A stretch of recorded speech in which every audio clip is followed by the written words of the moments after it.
electorate must be informed. Okay.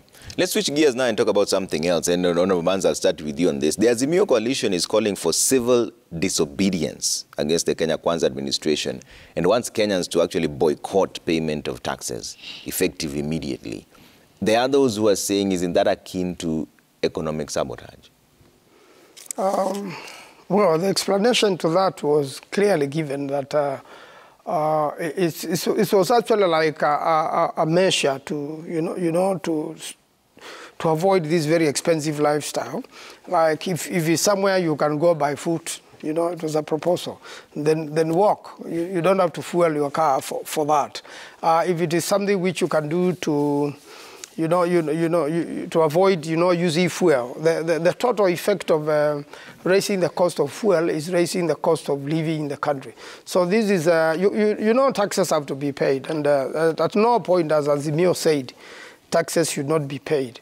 But unfair taxes have to have a way of being dealt with. And one of the ways of dealing with unfair taxes is changing the government at the right time, and Azimio is preparing to change this government. Opposition is an alternative government. Is a government waiting to get into power and make better offers to the citizens of that country. So out of the force which has been used to make this unfair law, which in any event is being challenged at the court, while we wait to challenge this particular law in the court, Kenyans can take measures to make sure that they are not unfairly taxed by avoiding to use services where taxes are so punitive and make them poor. If you overtax a nation, then you are unable to people to do business. Taxes relieve so that people can have startups and they can have a capital to start businesses at their own level. Yeah. But when you overtax, then you take away everything from them and they are unable to invest, even from the smallest businesses growing. And I think that is exactly the message. It's thoroughly misinterpreted. Although it was put on very strongly by Honorable Raila, he's just giving solutions to Kenyans to avoid being overtaxed. So it was misinterpreted? Not really, but it was put in powerfully, in the best way it can get, so that the message is communicated to Kenyans. Some people have misunderstood it. I've heard interpretations of our radio stations. Yeah. Some people have misunderstood it. But where you can avoid being unfairly taxed, you should do so. So where you can avoid the fueling, yes. Or hiring a truck, and you can get alternative people to do the same job without having to spend fuel, then it saves you money. That's the message. Have you started carpooling as Azimio legislators? Well, personally, I have not done it. But by the way, carpooling is done by very many Kenyans in difficult times. It has been done for many, many years. As far as I know it, I know some families who live outside Nairobi but work in Nairobi and carpool. Somebody leaves their car back and you fuel one car, you come, you work, and you go back to the outskirts of the city. It has happened. It's practical. Many families have done that to save. You can see there are not even many cars on the road. You don't have the usual traffic jams since this economic time struck. Because somebody will make a calculation. This is what I'm going to work for in the city. I'm going to park my car in the city. I'm going to pay for parking. Fuel is very expensive. So if they take a matatu, they're actually carpooling. Yeah. So instead of using your car that day, you may decide to use a matatu. In a lot of civilized nations, we have cheap transport in terms of trains run by electricity. Unfortunately, our electricity is very expensive today. You have buses. If you go to cities like Seattle, even in New York, even legislators use buses. Okay. There's nothing wrong. There's nothing wrong with me using a bus to come to town other than a Gazella. I may also decide a lot of people are using the 650cc car instead of a 4.6. All right. House, Range Rover. So to make this clear, you're not calling for civil disobedience per se. You're not asking Kenyans to break the law. You're just asking them to cut down the expenses. Yes, Kenyans have not been asked to break the law. But when a law becomes unreasonable and it is being used as a tool to misrule, then civil disobedience is the way to go. It is an alternative given in the Constitution. The power in this country does not belong to the president, does not belong to the legislators, does not belong to judiciary. Yeah. The power belongs to the people. The people have elected a few people to represent them who went to the House. When they went to the House, they were bought or coerced or persuaded to vote in a certain way to misrule the people. Okay. The people's right to uprise cannot be stopped. And that's why demonstrations come in as a manner of communication to the ruler of the day that we are misruling us. So if you misrule us through the taxes, there's nothing stops Kenyans from uprising, from rejecting. And the truth of the matter is the power belongs to the people. It doesn't belong to the police. It doesn't belong to the army. Okay. The people can defeat the police. The people can defeat the army. Which keeps somebody in state house. All right. So this is the power of the people. You can never stop it. But it is exercised every 5 years. It is exercised every 5 years. You must prepare for the people's takeover with their own leadership in 5 years' time. I think I think we all agree that the cost of living is on the rise here. Correct. But is civil disobedience the way to counter it? I don't think so. And you can see where this one is coming from. And I agree with Honorable here when he says the power, when he points to us and the Kenyans who are with us this morning, where power resides. We all know the power belongs to the people. And they are free, like the Constitution say, how to exercise it. But having said that, I think when you talk about what Honorable Raila is bringing to the fore as far as civil disobedience is concerned, it actually, you can see where it emanates from. And this is from him losing, or his party losing on the finance bill 2023. And true to the fact, even so, I think it was nearly a third, of, is it a third or one, I think one third of the MPs from ODM actually voted for the finance bill. But you must, first of all, ask ourselves, why are we here? If you do not understand the genesis of why we are talking about raising taxes, then you've already lost it. Yeah? We have looked, and you've had amazing strategists, and here I'm talking about economists, who've sat down, and they've looked at where are we heading?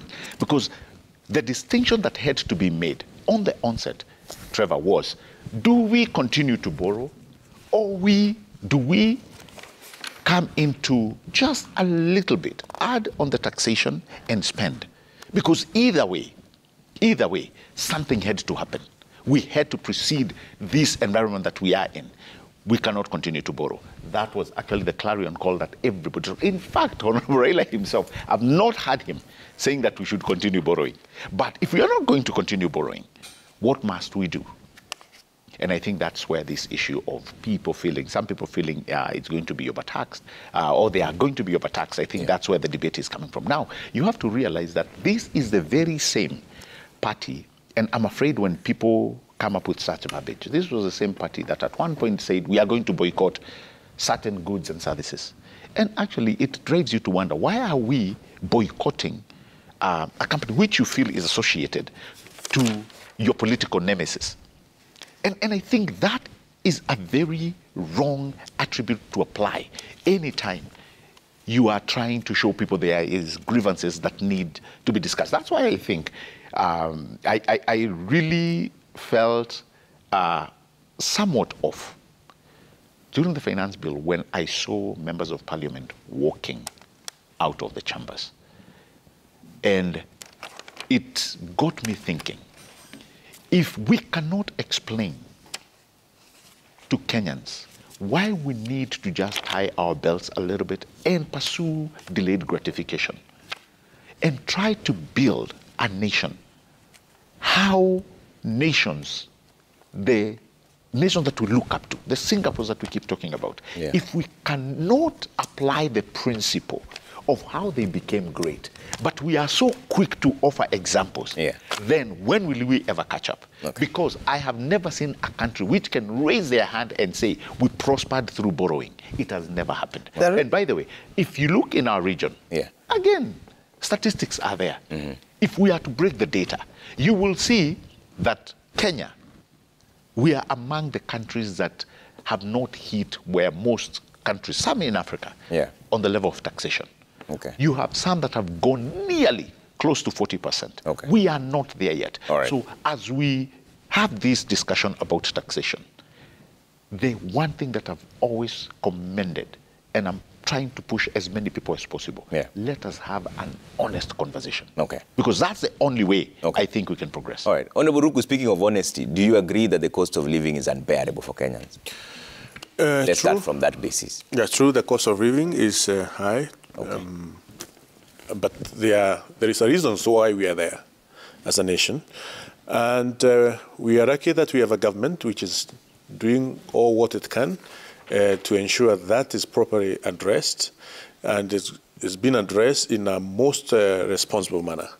Because to run an economy, you have to do it in a very careful, very prudent way to ensure all the parameters of economy or economics are properly taken care of. Okay. But you see, as we have a responsible government, we must also have a very responsible opposition. And at the moment, the other side of the house is completely irresponsible. Because you can't come here and or go to the public in Kamkunji and utter such a kind statement which were made on Tuesday, and where decisions are made, key decisions affecting this nation, some of your members are agreeing with what the majority side of the House is voting for. I know quite a number of members of Parliament of Wiper who voted for finance bill. I know quite a number of members of ODM who are not in the House. They didn't care, whatever is happening. So is Raila and his team leading a well-disciplined, organized, serious team? The answer is no. Meaning they don't have confidence on what they are proposing. They don't have confidence on what they are telling Kenyans. If they are sure of what they are telling Kenyans is good for this country, then we should be seeing it happening on where it matters. And that is on the floor of the House. I was one of the agents who are ensuring that the vote were carried in the House. And I can tell you it was very difficult for Azimio to raise 80 members of Parliament to vote with them. 80 members of Parliament. Mostly it was 60 members of Parliament. So we need to be serious in what we talk about outside there.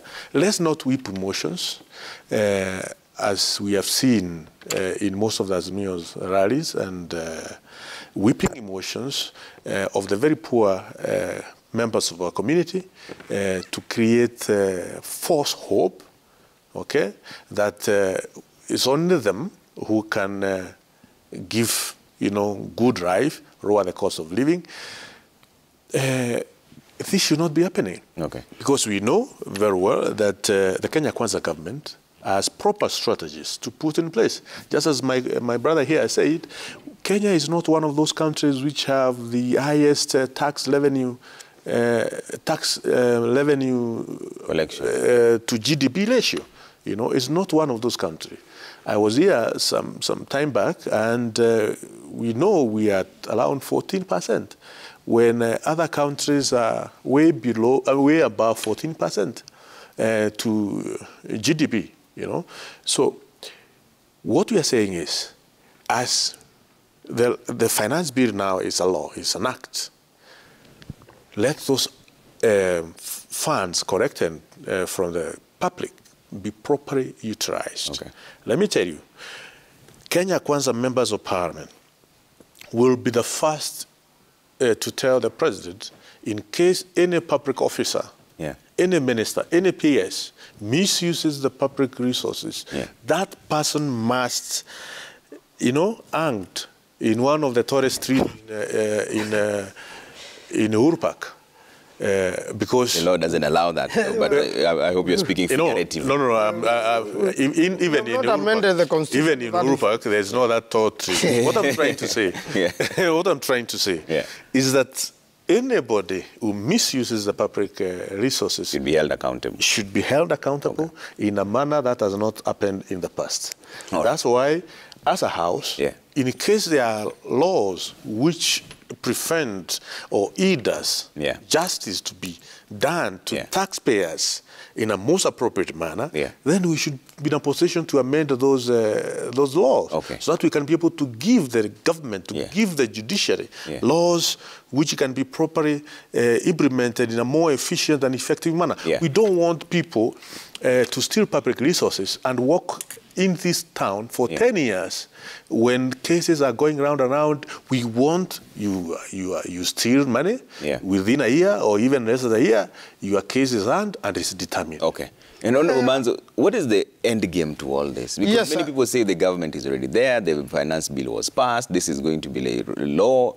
What is the end game of all this? First of all, that particular law, you know, has been arrived at fraudulently, and that's why it's being challenged in court.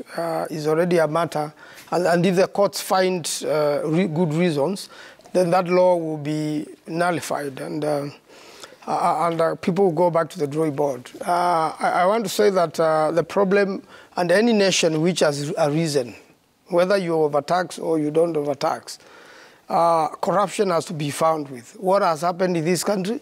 All people who have stolen Kenya's money, most of those big cases, where the DPP in the first place had found there was sufficient evidence and charged them. You know, charging somebody is a very serious matter.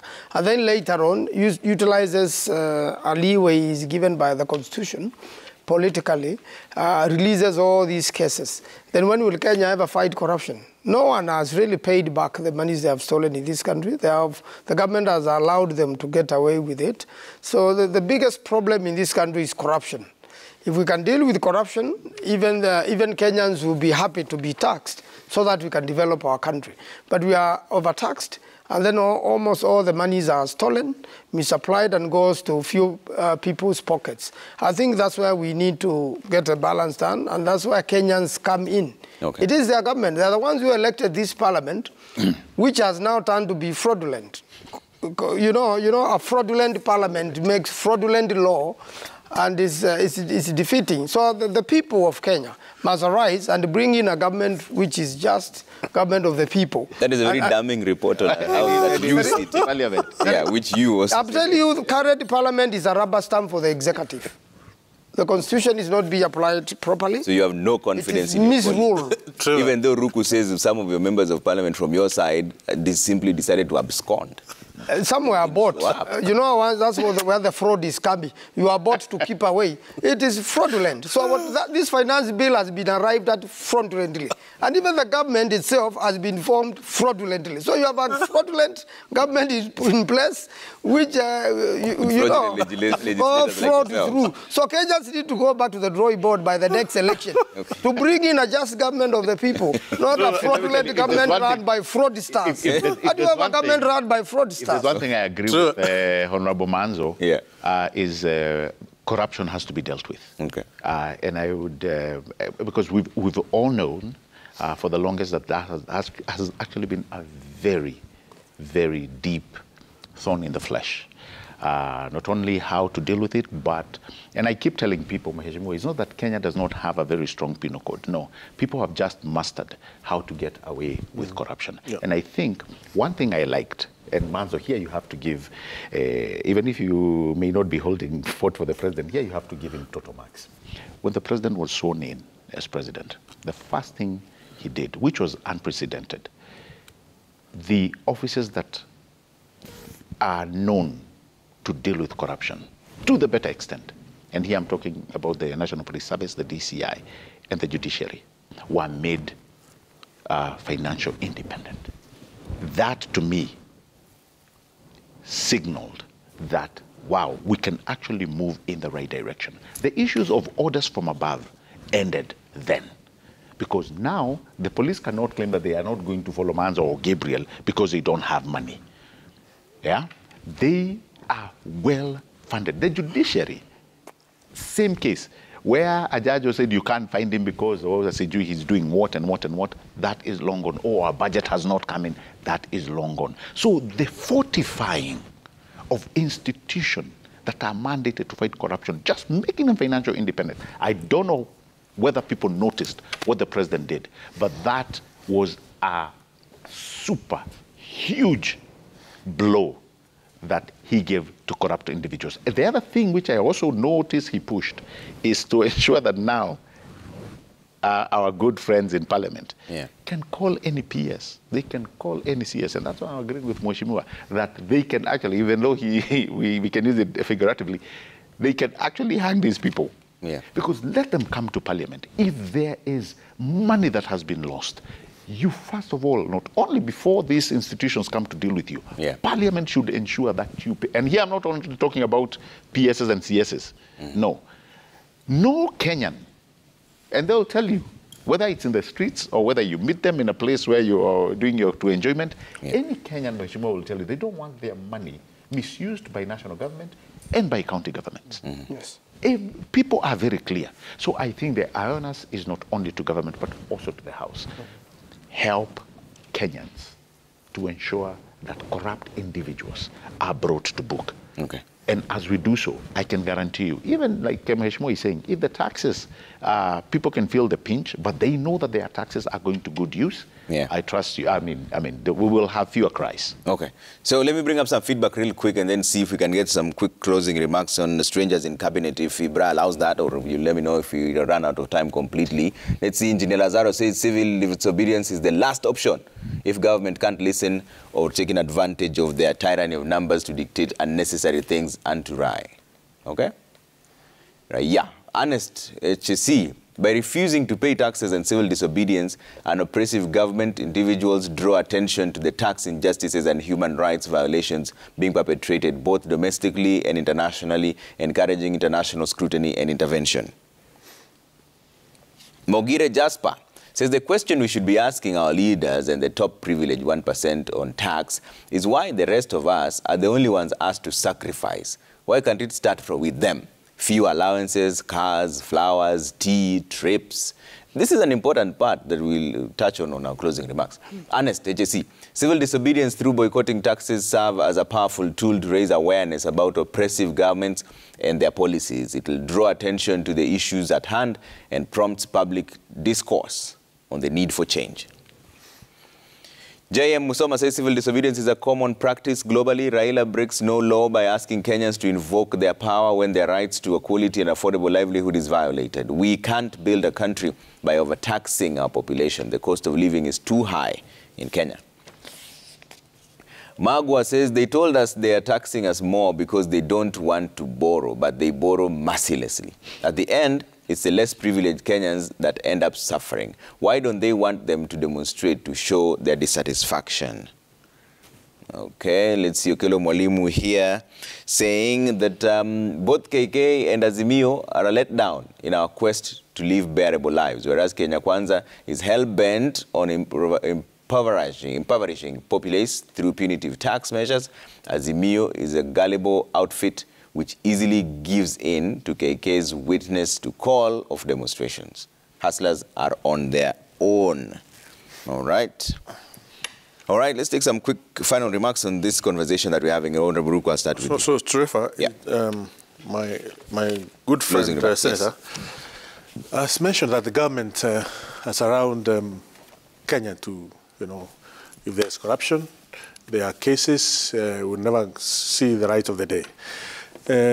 Which is not true, Trevor, because, the laws we have are not as effective as would want. And Trevor, Article 45, 2B and C of the Anti-Corruption and Economic Crime Act. Sections. Section, sorry. Section 45, 2B and C is a bit fake. And that section has around many people who have been prosecuted to be in court after 4 years, 5 years, and they go scot-free. Because the law is not precise, it's ambiguous, it's fake. Law, any act of parliament should be precise, should be complete. It is not refer to any other law. So what my friend would be telling me or telling Kenyans is that what are the efforts he must, a lawmaker, he has made in ensuring that we have proper, precise laws which are not fake. Because the judges, the magistrates, they use laws which are made by Parliament to determine some of these cases. If the Parliament of the Republic of Kenya give laws which are not clear, which are fake, then we expect also to get judgment which are also fake. So we have a lot of work to do as lawmakers. But you know, once any lawmaker, let's say from Kenya Kwanza, proposes an amendment, so long as that amendment is coming from a lawmaker from Kenya Kwanza to a guy from Azimio, it's bad. Okay. It is ill-intentioned. Okay. It is not for the good of Kenyans. Okay. We can't continue living like this. All right. We have to call a spade a spade. Okay. Honorable Manzo, closing. Yes, well, I want to say that up to now, although the president has made efforts, first of all, President Ruto wanted to kill corruption in this country, he can do so. The attempts to hoodwink judiciary and police are in order, but the worst thing which has happened to this country is to allow the DPP to withdraw cases of corruption against certain known individuals who have, having been released of corruption, have now been given big appointments in government. I think all Kenyans should rise and fight against corruption. We should have enough whistleblowers, and the courts should be facilitated, and the ESCC strengthened to fight corruption. If we fight corruption in this country, then we have a country. Okay. If we continue the way we are doing, by promoters of corruption being in power, then we are in trouble. Okay. Kenyans have to arise and come up with a just government of the people through the 40, and that's what we are preparing Kenyans for, so that they may have a good government in place, but not a corrupt government. All right. Thank you. Finally, you know, as we discussed the continuing, escalation of food prices, however, we can't run away from the issues that actually got us to where we are. And I always tell people, yeah, I know things are not where they need to be, but if you look at the supply chain disruption which came through COVID, that was the #1 thing that, escalated not only food prices, but other commodities. And the #2 one, which I think it's a debate, this is the current debate that people should avoid, is climate change. People thought actually back in the day that this was just a narrative that was being persecuted by so many people.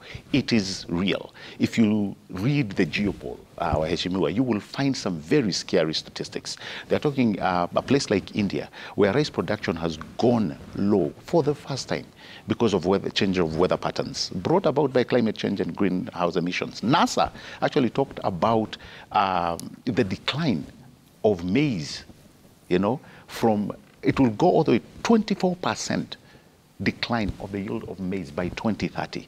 What are these statistics telling us? That we have to do something. Are we doing it? I think the lane taken by the current administration, I'm not talking about this administration alone. I think even in our region, we need to be very serious about the effects of climate change. All right, gentlemen, we have to leave it there because we ran out of time. Thank you so much. Honorable Geoffrey Ruku, Member of Parliament from Mbeere North, Honorable Dan Manzo, Senator for Makueni, and Gabriel Miduma, political and communication expert. Asante sana for making time. Taking a quick break. When you come back, it's time for cooking tips. Yes, with Willis Bazuraburu, and I see Chef Njoro and Chef Moha will be here. All right, see you in just a bit.